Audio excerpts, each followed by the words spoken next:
We all know the importance of friendship in our lives. Having friends is one of the greatest things. Friends are there for you, they support you, they make you laugh, or they make you cry depending on the situation. Today, we are going to explore the health and wellness benefits of friendship. We're also going to touch on some of the challenges that can come with friendships, things like boundaries and so on. So stick around, hope you enjoy, we'll see you there.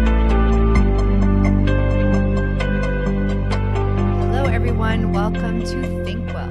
Here we are. Here we are again. Yes. Ready to get started with what we're going to be talking about today, which really is important as part of wellness overall, well-being, something that maybe we don't talk about in the context of health and well-being, but we're going to talk about friendship, the importance of friendship, right? Very important. So it's great that you're here today because I get to ask you, I get to interview you about friendship because I really like your commitment to friendship.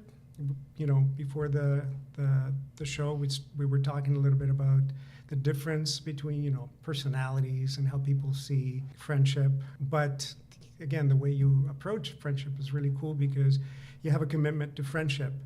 The commitment that I do remember reading in philosophy.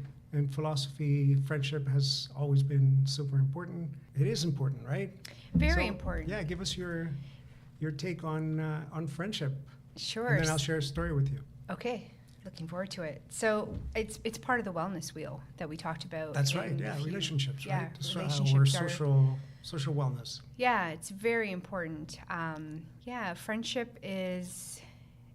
Yeah, it's your community, right? It's your tribe, if you will, and it's also really important to keep those around you that always feel good. When you have an interaction with a friend, and sometimes you feel a little heavy, and it could be a heavy conversation overall, but for the most part, if you feel, regardless of what the conversation was, you walk away, you feel full, like you feel so happy and. Those are the relationships that you definitely want to nourish, I find. So with friendship, what's really important is keeping that relationship. Just like, when you have a partner, when you're married, you have a union, you always want to work towards nourishing that relationship. And it's the same with friendship, right? So you can have various friends and, you can have the friend that you love to shop with. You can have a friend that you love to go on hikes with. You can have friends, like everyone plays a role in your life based on like what you like, I find. So like I'll have a friend that loves to be out in the outdoors. So I know they're my go-to. I have friends that love to shop. And, whenever I feel like shopping, which is rare, they're my go-to, right? So I really like that because that kind of reminds me when I was younger, I had several friends in different, when you're in high school, there's like little cliques, right? Mm-hmm. There's the jocks, there's the, guys are into cars, guys are into music and art and, stuff like that. And so I kind of gravitated to a little bit towards everybody, right? Because I was in, athletics, so a little bit with the athletic crowd and then obviously with the music crowd and so on. But it was really cool because I never had to stay home and bored because I didn't have anybody to go out with. So if my athletic friends were all busy, I would just call up a friend that was into music. We get together and do some music like that, right? So it's really cool because most of us sometimes as we get older too, right, our circle of friends maybe gets a little bit smaller because life gets busy. Yeah. So it's good to keep that in mind because then it's very easy to think, well, I only have one or two friends that are into everything that I like, and that's not the idea, right? The idea is that diversity happens also within friendships, right? Yeah, you're not looking for a replica of yourself with friends or with your, life partner, right? So, yeah, and you brought up a really good point. I know when I was much younger, the amount of friends really spoke to you, like how popular you were, or how significant you were, right? And I find the older you get, of course, the wiser you get. And I realized, having even 2 to 3 really good friends, that's plenty, right? Where it's really good, again, nourishing relationship. It's extremely valuable. So again, it's quality over quantity, right? 100%. Yeah. Very cool. Awesome. So I have a story to share with you. Maybe tell. not very well. Well, you know the story already, but just want to share it with everybody. So about 10 years ago, when I was taking a coaching program with Tony Robbins, it was online, and so we would have our modules or classes, online sort of thing. There were live classes and recorded classes. And also part of it was connecting with other students that were learning the coaching method.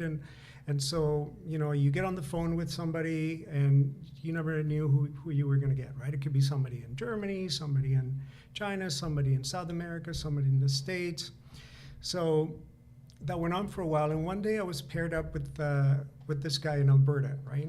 And so he was pretty nice, it was a really cool conversation we had. We did the coaching practice on the phone.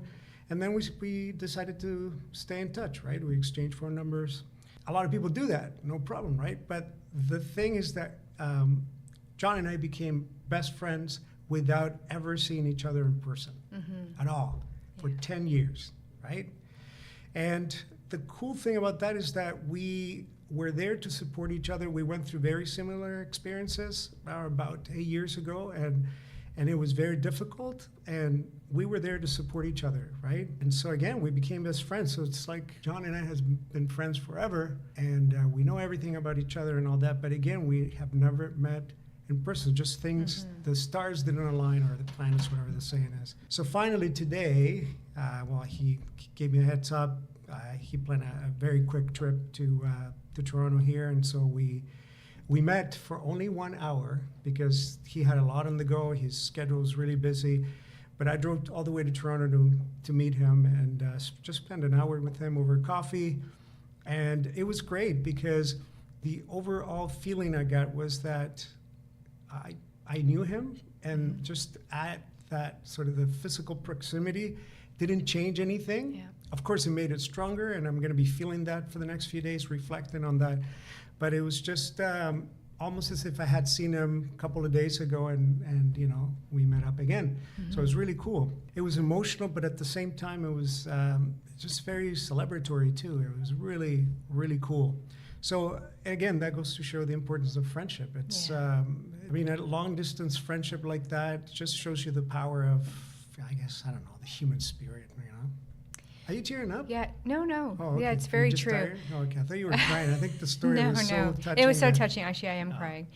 No, it's true. It's distance really doesn't matter, right? So I have a best friend. I grew up with her since we were best friends since we were 8, 9. I think she was 8, I was 9. We were next door neighbors, Susie, and we were attached to the hip. Like, we'd go shopping, we'd go for coffees, we'd go for walks every day. We were always together. We were a pair. Everyone knew if you're inviting one, you have to invite the other. It was just a package. And she ended up moving to Kingsville, which is the outskirts of Windsor. And this was 20 years ago. And of course, during that time, I was like, oh my gosh, what am I going to do, right? But, she'll come to visit. We'll always meet in Mississauga, where we grew up, or I'll go visit her.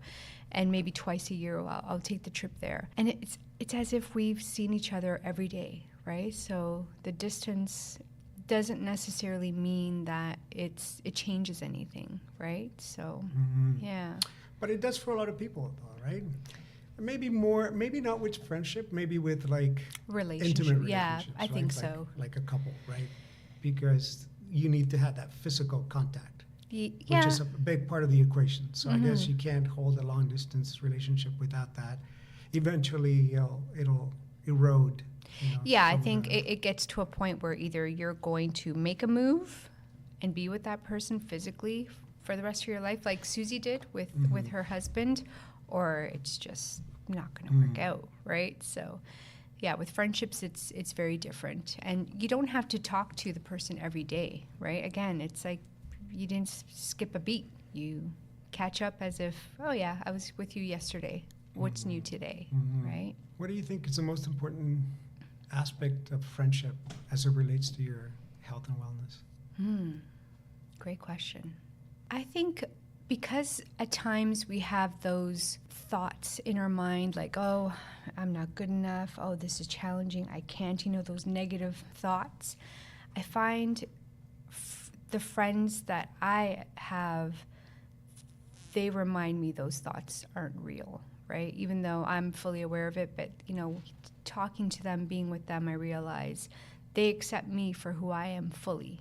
Whatever flaws I have, past issues, they're with me today, and they accept me fully and always support me, and they want the best for me. So I find that's really important, because it's the same with me and the way I see my friends too. Do you find, well, you have your friend, you mentioned Susie, she's been your friend since you were kids, stuff like that. Do you find that, can you think of any friendships that you developed later on in life that were maybe not as close, but? Yeah, so one thing I am aware of, as I get older, it's a little bit more challenging for me to create new friendships. And we were talking about this earlier. I'm not one for small talk. I don't do well with small talks. You, on the other hand, will be walking Pumpkin, our beautiful dog, and neighbors will stop and say hi, and you can talk to them for 5 minutes. For me, it's like, hi, thanks, bye. I have a hard time with small talk. You don't. Meeting people, I think, is a little bit more challenging for me, and having those small talks to develop into a friendship can be a little bit more of a challenge. But as the years have gone by, I do have some really good, solid friendships. So whether it's, from teacher training with yoga, I still keep in touch with people, Ayurveda, old jobs that I've had, I still communicate with them here and there. It's not as strong, but again, you still want the best for each other, right? And you mentioned something earlier. You said that when you see a friend, it's that transfer of energy, I guess, right? You feel great. It's that energy, so it really contributes to your physical, of course, emotional health, but it does something to your physical health, your physiology too, and then so you feel energized. So it is important, right? What advice would you give to somebody that's very shy? So I know you mentioned small talk is not your thing, but I've seen you too, how you interact with people. It's not like you're horrible at it. You maybe that's your first, your first go-to, but you're not horrible at it. Well, what's one advice you would give to people about just connecting with people? If they feel, for example, lonely, if they feel like a lot of us, for example, even as outgoing as I am, sometimes I'm like, I just want to talk to somebody that's more like me without even being able to define that for myself. Like, what's it like to be me, right? But maybe what I'm trying to get at is maybe meeting somebody with, very similar interests so that we can chat about that, or, but what's one advice you would give to somebody to just connect? When you're feeling lonely, or just overall with new people? Either when you are feeling lonely or trying to avoid that feeling of, loneliness. Right? Well, I just reach out and I call people, right? So Nellie, who is my sister and, my best friend too, I'll just call her. And she does the same. If you're ever feeling lonely, or even going through stuff where you feel like you really need that kind of like sister or friend bond. I personally like to, whenever I'm feeling lonely, I call, I reach out, I'll go for a walk and kind of clear my mind and then figure out, okay, what's going to make me feel better. Yeah. Sorry, and I just wanted to, before I forget, because this is important, in an age of social media, where people make friends, as they say on Facebook or whatever. And it's a friendship that it's not really a friendship, right? And so what you just mentioned there, reaching out to somebody, just reaching out, phone call, sometimes that's what it takes. And then that friendship that I have with my friend John, it's just good evidence of that, right? That we didn't just hang out on Facebook and liked each other's posts and call each other friends, it was more meaningful than that, Yeah. right? But it does require that you do reach out, whatever that is, and usually a phone call if you're in the distance, or a visit, right? Yeah, nourishing your friendships is very important. Just like you and I, we nourish each other. If we were just going about our day and just saying goodnight every night, passing by and Right. not connecting. So I love the word nourish because we're talking about friendship as it applies to as it contributes to our health and wellness. So what is that you mean by nourish each other, or the nourishing that you get from a relationship? Yeah, so reaching out, connecting, whether it's, now with technology, it's either, for me, it's either text or a phone call. I don't like doing the messages on Instagram or any other social media platform. But yeah, just reaching out, checking in, see how, the friends are doing, making plans and following through. We're all busy. Mm-hmm. We are all busy, especially with the summer coming up. We're super busy. I always want to make friends a priority, right? I think it's really So important, cool. especially That's so true. yeah, we both have friends all over the place. I have friends in Ottawa, I have friends in Montreal, I have friends all over, and it would be nice to just say, okay, let's take a weekend trip and go visit them, or they come here, right? So I think it's really important to, at least make the effort to 100%. follow through on plans, right? And use not just text and or post if you're going to be. Yeah. I can give you my other best friend who lives in BC. He, I love what he does because the reason I say what he does is because he's way younger than me. He's a younger generation that, we assume immediately that younger people will prefer, text and that sort of thing, right? But he's actually made it a point to text only when it's necessary, when it's absolutely necessary. He is a strong advocate of picking up the phone and saying hi to somebody, and even if it's just like a minute of a call, but it's way better than just texting somebody. There's so many things that can go wrong with texting, misinterpreting, the tone or whatever. But also it's just so cold and it's so distant, right? Yeah, it's nice. It's an interaction. It's nice to hear your friend's voice. Yeah, and Right. and again, I think it gives me hope. I mean, obviously, if you're an older generation, you're critical of the reliance on social media and that the formats like text and things like that are obviously associated with younger generations, but it is good to see too younger generations are resistant, right? They're pushing back, Yeah. and they're seeing the value of the conversation, right? Let me ask you a question. Yeah. What's your definition of a friendship? A friendship?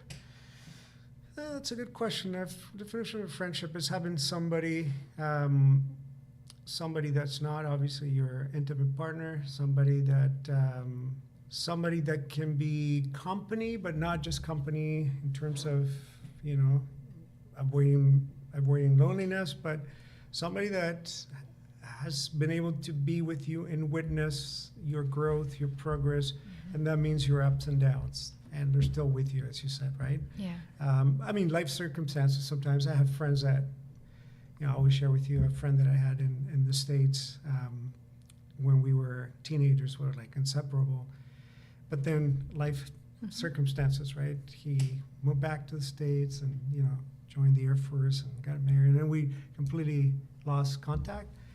But so that's not important. But the important thing is that during that time, we witnessed each other's growth, which included the goods and the bads, right? The ups and downs.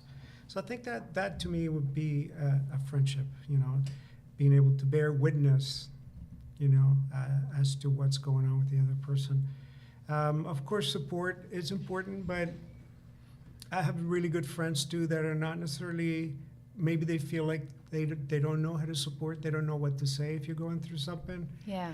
But they're still there for you, even their presence. Just, I see it as a vote of solidarity, I'm with you. So I would say solidarity comes to mind. That's a really important thing because you can have a friend that can turn, or you think they're your friends, and they can shy away from you in a way without intending it to be so, but they can turn their backs on you when they disagree with something you've done, right?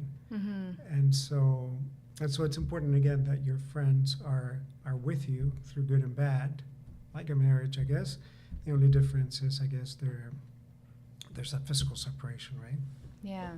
I don't know if that's a good definition, but Yeah, it is. It's yours. but I do know, I mean, this we know, right? There's been plenty of studies, and I'm not going to be here because we're going to talk about that next. I'm not going to say research shows, or the latest study shows, science is conclusive.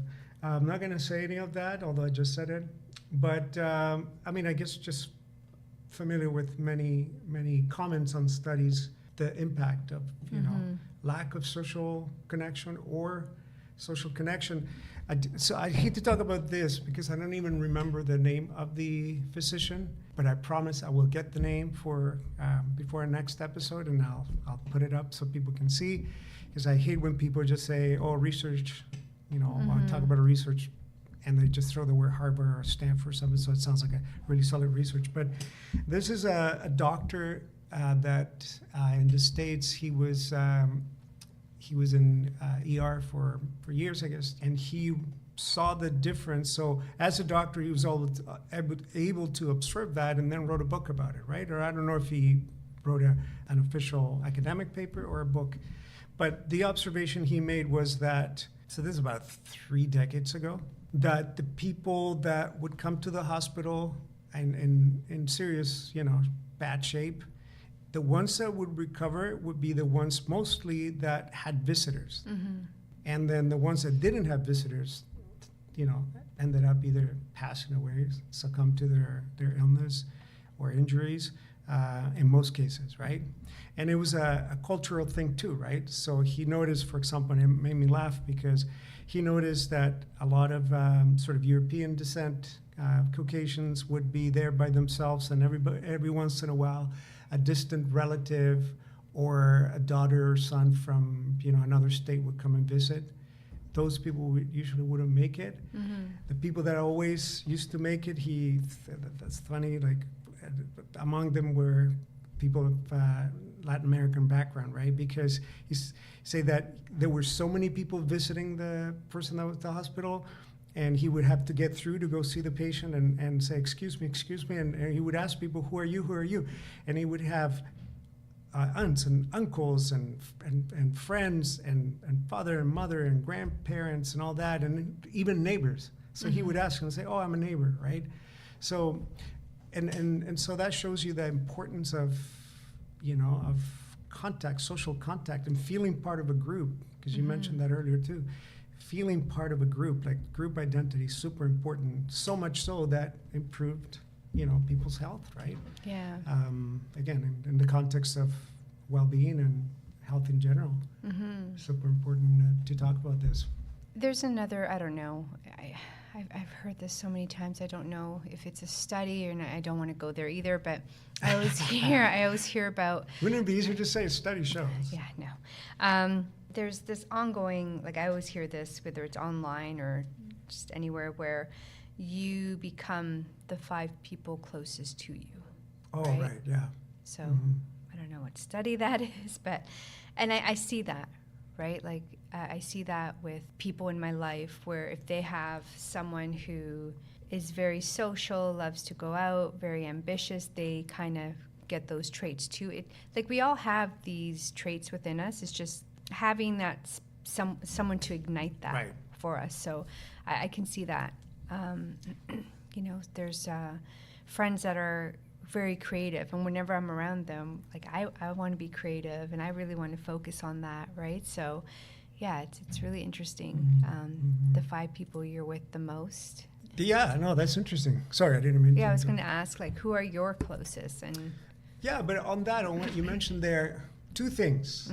It's true. I've heard it mostly in the personal development, you know, kind of life coaching kind of thing.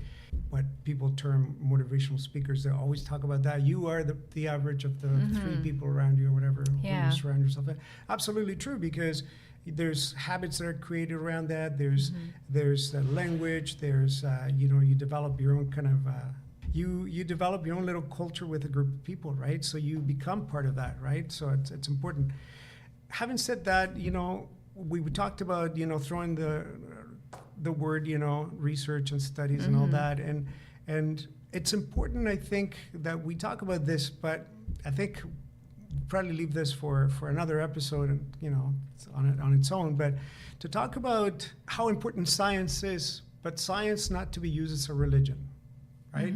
Where I'm going with this is that it's okay to make observations and to make correlations and to be able to say, I've observed, for example, in my clinic with my participants that this is typically what happens when I talk about this. They embrace what I said and then they go and apply it and it works, right? Maybe that's not a scientific study, and we shouldn't be afraid to just do something or not do something just because it's not scientific, right?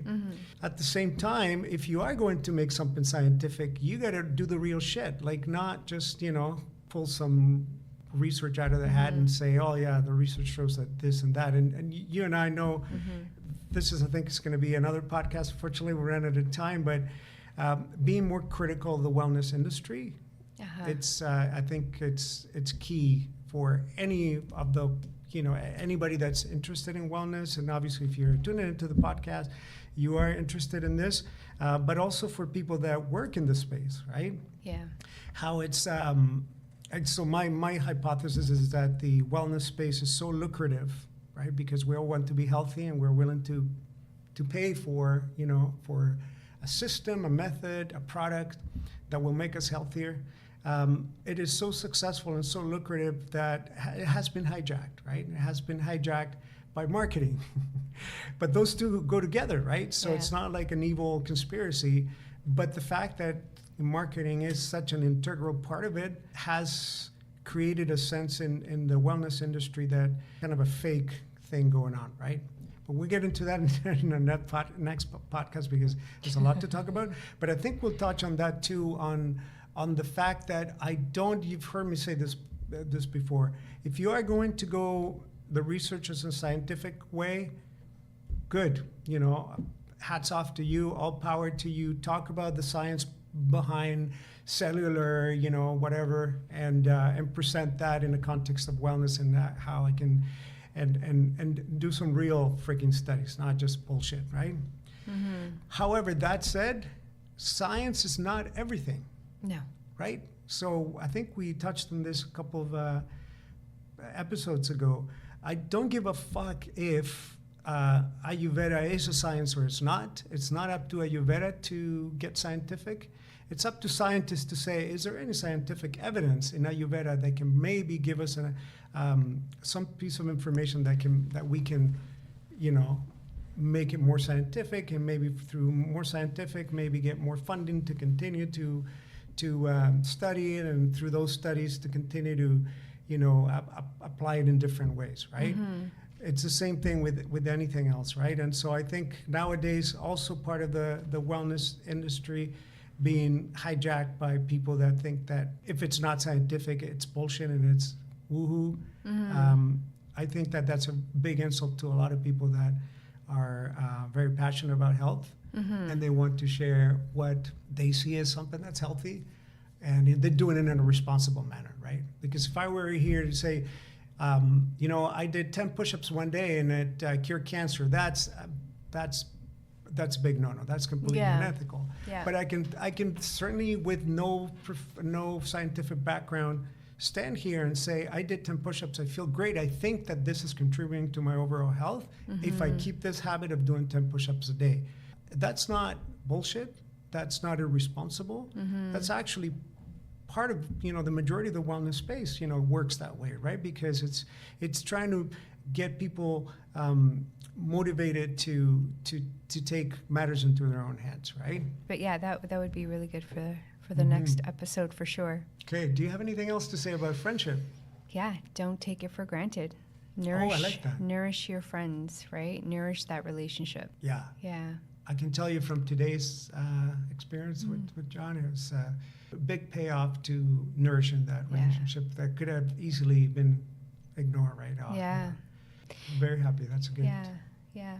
And another thing before we go, I want to touch on was earlier I had said when you interact with someone, whether it's physically or even verbally or even via text, if you're not feeling good, you know, that feeling of, I don't know, I like to reflect on that and really honor that feeling.